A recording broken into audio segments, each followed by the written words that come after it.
ассалому алайкум тамошобинони муҳтарам. Ин бахши дуввуми барномаи саволу ҷавоб аст ва дар ин барнома шумо ба саволҳои зерин аз қабили амал ва рафтори шумо ҳангоми таҳқир шудан ба воситаи интернет, оиди масъулияти падаре ки ҷудо аз фарзанд зиндагонӣ мекунад ва бо модари ин фарзанд ақди никоҳ надорад, аз он ҷумла ба саволи дар бораи чанд маротиба иваз намудан ё ки тартиб додани васиятнома ва ҳамчунин дар бораи ҷавобгарӣ оиди рекламаи бардуруғ маълумот хоҳед гирифт. инак шурӯъ мекунем ба ҷавоб ба саволҳои шумо. саволи якум чунин аст: чӣ хел одамеро ки моро дар интернет таҳқир кардааст ба ҷавобгарӣ кашем? бояд гуфт ки то моҳи майи соли 2012 барои тӯҳмат ва ё таҳқири шахси воқеӣ дар ҷумҳурии Тоҷикистон ҷазои ҷиноятӣ пешбинӣ карда шуда буд, вале то айни ҳол фақат барои тӯҳмат ва таҳқири президенти Тоҷикистон ва асосгузори сулҳу ваҳдат пешвои миллат ҷавобгарии ҷиноятӣ муқаррар карда шудаасту халос. дар дигар ҳолату агар шумо таҳқир ва ё обрӯятон дар натиҷаи навистаҷот, постҳо, суратҳо, карикатураҳо ва ғайра аз тариқи интернет паст шуда бошад, шумо бо талаботҳои моддаҳои муайяни кодекси гражданӣ қисми яки ҷумҳурии Тоҷикистон метавонед ҳуқуқ ва озодиҳои худро ҳимоят кунед. чӣ хеле ки дар моддаи 170 кодекси гражданӣ оварда шудааст, ҳаёт ва саломатӣ, эътибори шахсӣ, шаъну шараф, масъулияти шахсӣ, номусу номи нек, эътибори кори, дахлнопазирии ҳаёти шахсӣ, сирри шахсӣ ва ё ки сирри оилавӣ, ин неъматҳои ғайримоддӣ мебошанд ва онҳо ҳатман аз тарафи давлат ҳимоя карда мешаванд ва ин талабот ҳам талабот оиди ҳимоя кардани ин неъматҳои дар боло овардашуда дар муқаррароти моддаи 174 иловаи 1 низ пешбинӣ карда шудааст. шумо роҳи асосӣ ва роҳи беҳтари мубориза бо чунин даштномдиҳанда, шаъну шараф пасткунанда, ин роҳи муроҷиат ба суд мебошад. вале дар аввал мо тавсия медодем ки агар имконият бошад, шумо бо худи ҳамон таҳқиркунанда ҳадал имкон ба тамос шавед ва оиди паҳн кардани раддия ва узри оммавӣ аз ӯ пурсон шавед.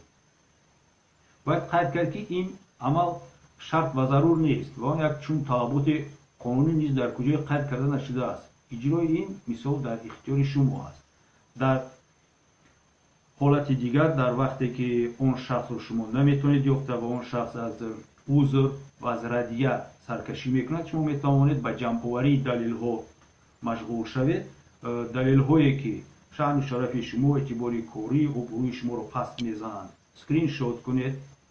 ҳамаи ҳуҷҷатҳое ки исбот мекунанд ки фалон шахс нисбати шумо таҳқир раво дидааст, дар як файл алоҳида кунед. беҳтар мешавад ки онро шумо дар назди нотариус тасдиқ кунед, ҳатман, барое ки имконияти нобуд сохтани он мебошад, имконияти нобуд сохтани он даштному таҳқирҳои кардааш мумкин аст.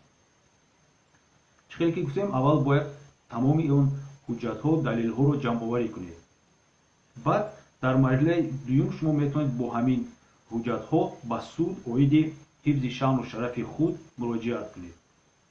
вале агар шумо надонед на ном, на суроғаи зисти ҷавобгарро, шумо бо ҳамин ҳуҷҷатҳо ҳатман ба прокуратура ё ин ки мақомоти милитсияи маҳалли зисти худ муроҷиат кунед, то ин ки ин ашхоси ҳуқуқбайронкунанда ёфта шавад, ному суроғаву адреси ӯ ёфта шавад ва бо ҳамин маълумоти гирифташуда ба суд бояд шумо муроҷиат кунед ва метавонед ки талаби ҷуброни маънавӣ ва ё ин ки талаби раддия дар ҳамон сомона, дар ҳамон шабака, дар ҳамон газетаву журнале ки шумо таҳқир карда шудаед, дар ҳамон саҳифа ва дар ҳамон ҳаҷме ки ӯ таҳқир кард, бояд раддияашро паҳн кунад. дар сурати иҷро накардани ин талаботҳо ӯ аллакай ба ҷавобгарии ҷиноятии оиди иҷро накардани қарори суд метавонад ҷазои худро гирад.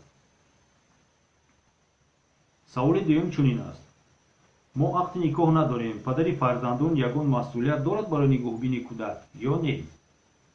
албатта дорад. новобаста аз он ки шумо ақди никоҳ доред ё ки надоред, падари фарзандон, собиқ шавҳари шумо ё ин ки собиқ шахсе ки расман шавҳари шумо набудоне ки падари фарзанд ҳисоб мешавад, масъулиятҳо дорад.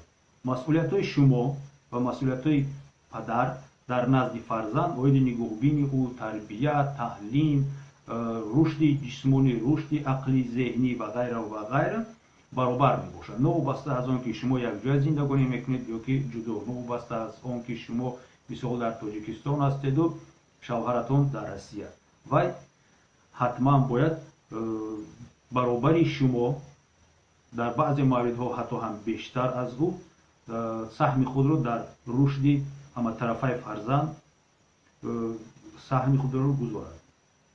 чӣ хел ки гуфтем, падару модар дар тарбияи фарзанд дар назди худ баробар ҳастанд, вале нисбат ба давлат ҳуқуқи онҳо оиди интихоб кардани баъзе самтҳои тарбияи фарзанд, будубоши фарзанд, таълими фарзанд, пӯшишу хӯроку ва ғайра ва ғайра ҳуқуқи афзалиятнуктар доранд.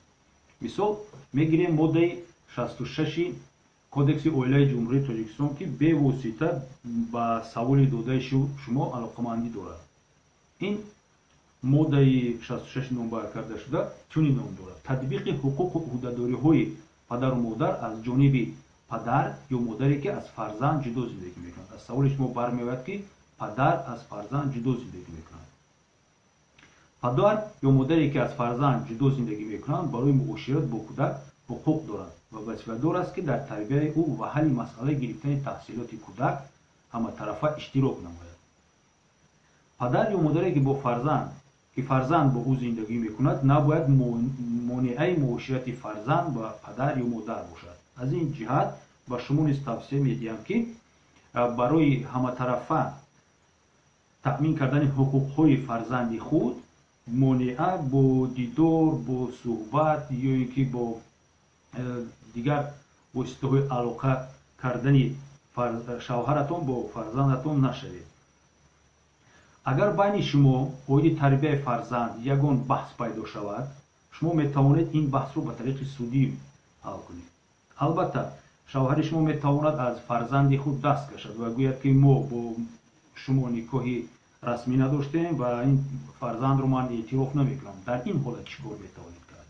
дар ин ҳолат шумо метавонед ки ҳуҷҷатҳои лозима, далелҳои тасдиқкунандаро ҷамъ оварда ба суд оиди муқаррар кардани падарӣ муроҷиат намоед ва ба тариқи судӣ исбот кунед ки падари фарзанди шумо маҳз ҳамин ашхос аст.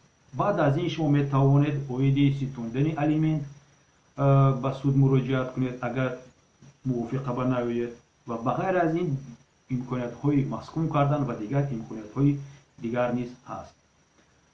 дар умум гуфта метавонам ки масъулияти асосии таъмин ва нигоҳдошти дар як сатҳи беҳтару хубтари шароити фарзанди шумо ин вазифаи ҳам шумо ва ҳам шавҳаратон мебошад, новобаста аз он ки шавҳари шумо бо шумо ақди никоҳ дошт ё ин ки не. саволи сеюм чунин аст: барои хабари бардурӯғ паҳн кардан аллакай ҷазо таъин кардан. барои рекламаи бардурӯғ оё ҷазо ҳаст ё ин ки нест?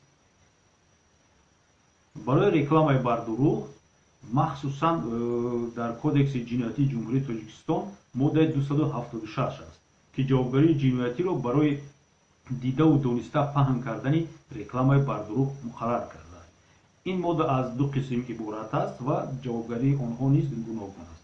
мисол дар қисми якуми ҳамин модда оварда шудааст ки аз ҷониби рекламадиҳанда дидаву дониста додани маълумоти бардурӯғ оид ба мол, кор ё хизматрасонӣ, инчунин таҳвиякунандагон ё фурӯшандагони онҳо ки бо нияти ғаразнок содир шудааст, ҷазои ҷарима аз андозаи 500 то 1000 маоши ҳадди аққал ё маҳдуд кардани озодӣ ба муҳлати то 2 сол ҷазо муқаррар карда шудааст.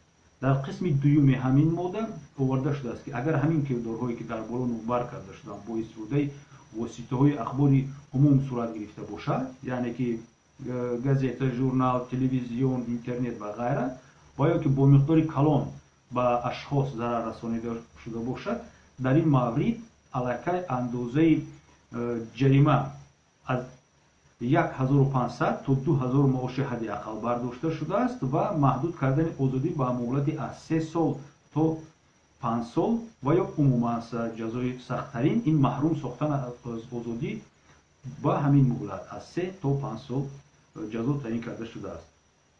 реклама бар дурӯғ чист? Мисол мутобиқи тафсири ҳамин модда ки дар қонунгузор оварда шудааст, реклама бар дурӯғ гуфта қонунгузор ин дидаву дониста додани чунин рекламаеро ба назар дорад ки талаботи мазмуни он, вақт ва тарзи паҳн ё намоиш вайрон карда шуданд ва ба ёрии онҳо рекламадиҳанда, реклама истеҳсолкунанда ва ё ин ки реклама паҳнкунанда қасдан шуморо истеъмолкунандаҳоро гумроҳ менамояд.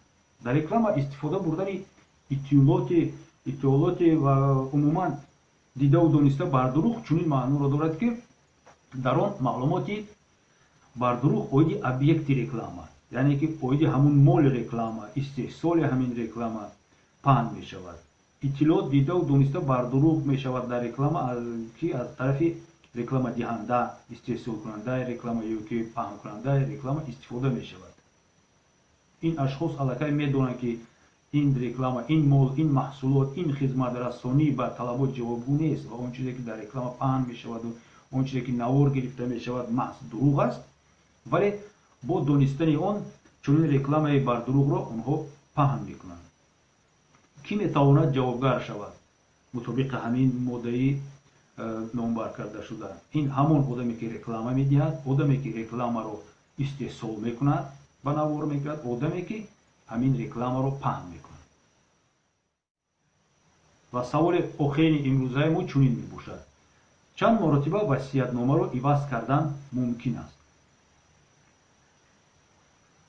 васиятнома ин амр, хоҳиши гӯё охирини ашхос мебошад, вобаста ба идора кардан ва ба соҳибияти каси дигар додани он амволе ки баъд аз марги ӯ мемонад. ин ки ба русия агар биём, ин наследство мебошад. васиятномаро чанд маротиба иваз кардан мумкин аст? шояд саволеро одаме дода бошад ки васиятномаашро мехоҳад чанд маротиба иваз кунад ё ки чанд маротиба иваз кардааст дар идораи нотариалӣ ва нотариус ба ӯ гуфтааст ки бисёри бад наё, умуман як фикри аниқ ба омада баъд пеши ман биё. ба ин ашхос мо гуфтанӣ ҳастем ки қонунгузор ягон маҳдудият оиди шумора ва муҳлати иваз кардани васиятнома муқаррар накардааст. шумо метавонед дар дил хоҳ вақт чанд маротибае ки хоҳед васиятномаро тағйир диҳед, васиятномаро умуман бекор кунед, метавонед якчанд васиятнома нависед. ягон маҳдудият дар навиштани васиятнома, додани васиятнома нест. вале як чизро гуфтанӣ ҳастам ки агар шумо васиятнома бо як мазмун оиди мисол ба ӯҳдадории ки супоридани ба моликияти ки супоридани амволро, як амволро ба чанд нафар медиҳед, фақат ҳамон васиятномаи шумо қувваи қонунӣ мегирад ки охирон маротиба дода шудааст. ҳамин тариқ шумо дилхоҳ вақт метавонед васиятноматонро тағйир диҳед, иваз кунед ё ин ки умуман онро бекор кунед. ин буд дӯстон он саволҳое ки мехостем имрӯз ҷавобашонро ба шумо диҳем.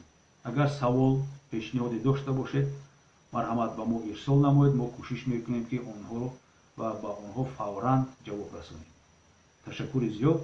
бо шумо ман будам ҷамшед ёров, ҳуқуқшинос.